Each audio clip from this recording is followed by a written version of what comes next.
I think you made some interesting points. I'd love to hear Poonam and Bhapna, what you have to say in terms of, one on the one hand, how do you see the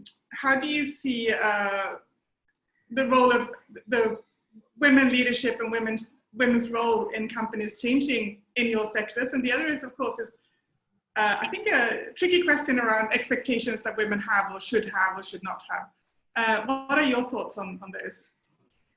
Dr. Lena,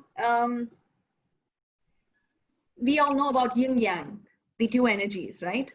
So Dr. Ananta has beautifully explained one side of the coin, and I want to put the other side, the flip side or the other side to this entire scenario.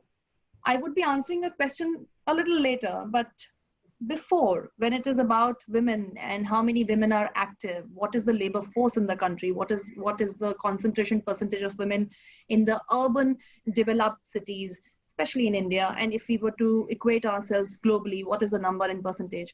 Cut down to here, the question is about how do you, in your realm of, your career, your happiness, your growth, your prospects, you are trying to figure out your ways, and you're going against the tide sometimes, you're in the current sometimes, you're trying to figure out how to be, maneuver around the current which is going on, and then figure out a place which is a safe place for you, which is a place for you to give you the happiness of having a corporate life, having a career, having a satisfactory life, productive day. End of the day, you have to come back home feeling that I achieved something.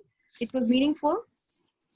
It had the mindfulness that I wanted to achieve, because as Tara said, you have to strive very hard to have it all.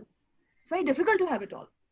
If you talk about having kids, you're talking about having a personal life which is demanding, also a professional life, and if you want to go up the ladder, then it is all the more the kind of investment that you have to do very, very strategically to threaten everything in your life to ensure that it is coming to a state where optimal performance is there in all spheres of your life.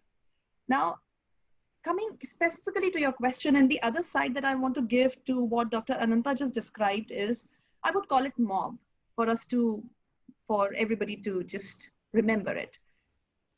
Life is all about choosing things, and life is all about decision making. So the mob comes to choose your manager. He or she is going to lead you to where you want to be.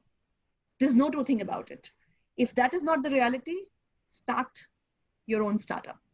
If you're in the corporate world, you have to choose the manager, you have to choose a leader you want to be with. That's the M of mob. The O of mob is, after that, choose the organization you want to be with. See that what kind of offerings they have, and do you foresee yourself for the next 4 or 5 years climbing the ladder up and being satisfactorily happy in that organization. And the third B is choose your battles. There is no organization, there is no perfect world, there is nothing that's not going to come to you with challenges. There will be opportunities, and in the realm of opportunities, you will be facing challenges every now and then. And it's your power of decision that will help you to maneuver ahead. So that's the mob from my side.